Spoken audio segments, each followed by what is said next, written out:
So let me hear your thoughts about how the lesson went today. Today's lesson was interesting for me because I got very frustrated. You did. I wanted to give up on the whole double entry journal format. It was just not working. And then I thought about how it needs to be changed. We'd use it first in narrative text, now we're in expository, and it just seemed to completely throw a wrench in the works. Okay. So I think I need to make some changes to make it work better. And maybe put a little more suggestion in there for him, some terms for him to pull from for each of the sections, so that in the like in my head it could say I think, I wonder, my opinion is, that way he has a starter, because he keeps giving predictions in my head, and that's not where I want him to go, so I need to turn him in the right direction. Okay.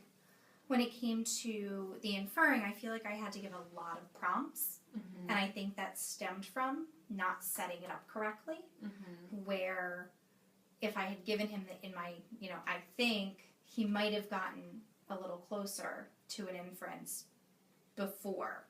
Instead, it was really hard for him to get that in my head. Okay. And if you don't have that part, you can't have the next building block. The next step, right? So you were making it as like a sequence. First he finds something in the book, then in his head. But he was confusing what was going on in the book within his own head. Not just that, I think he didn't understand what I wanted, what I needed for him to have for the in my head, because in order to make a good inference, you need something from the text and your own knowledge.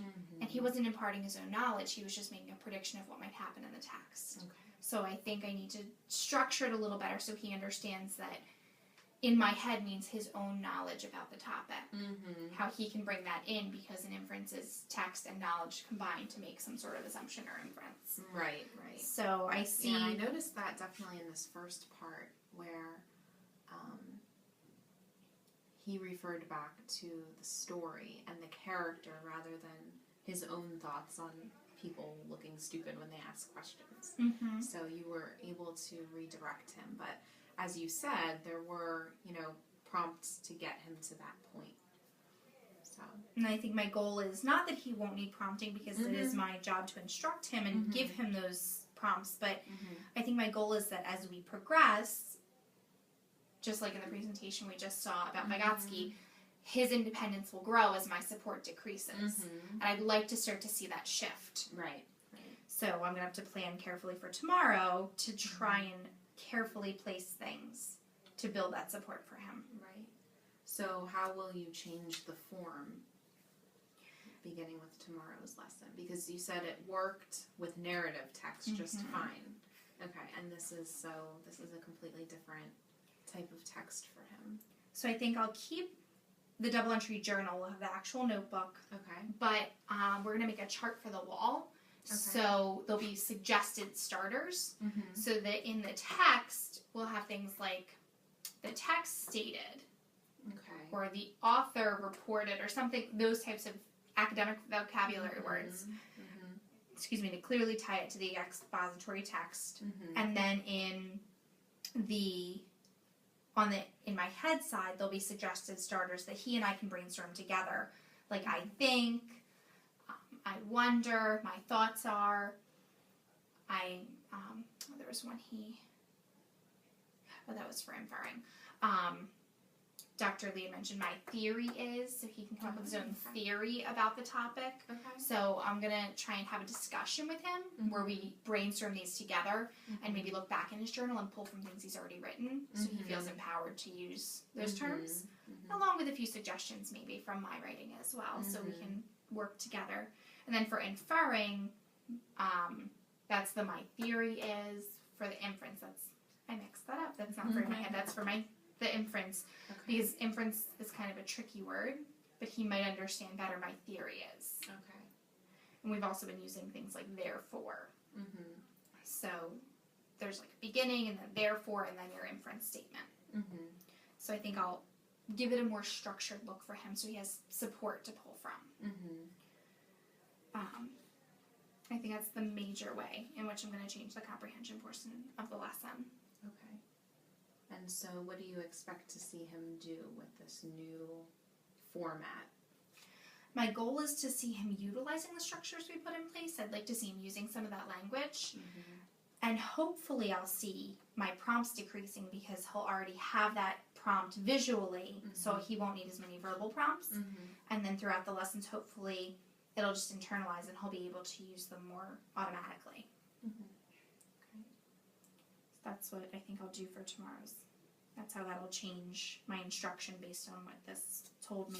Because I saw some areas that you had noted where he really wasn't able to use my prompts to make an inference. And I think it's because he started in a direction that led away from an inference instead of towards one. So I need to give him that structure until he's able to do it independently. Right.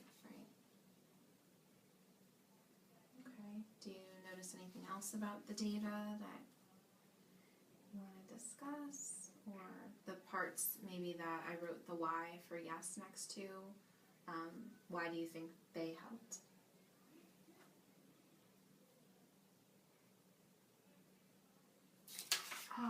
I think with the first one, I redirected him and really focused on what do you think. So that got him into a more solid in my head statement. And then we worked out the inference together where I asked him a few questions that were very open-ended. And he was able to kind of connect the questions I asked him. So they had to be very specifically planned to guide him in that direction. Where I may not have mentally been prepared, where some of the ones didn't lead to an inference, where I couldn't figure out which question to ask him to guide him there. Right.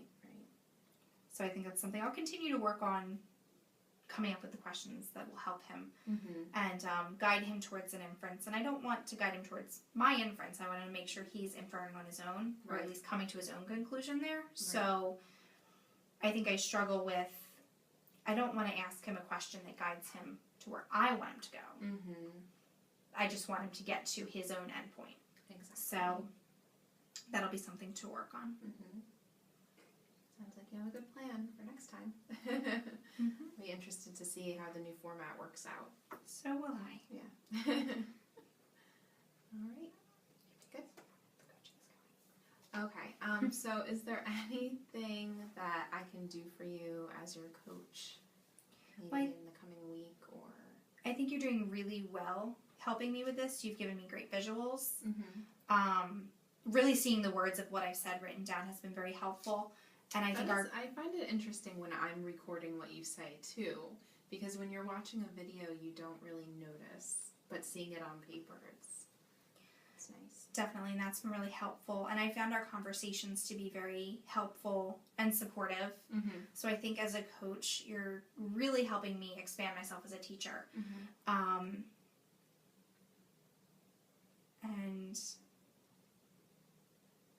I don't think I have any negatives. I think you're really being helpful and supportive. Thank you.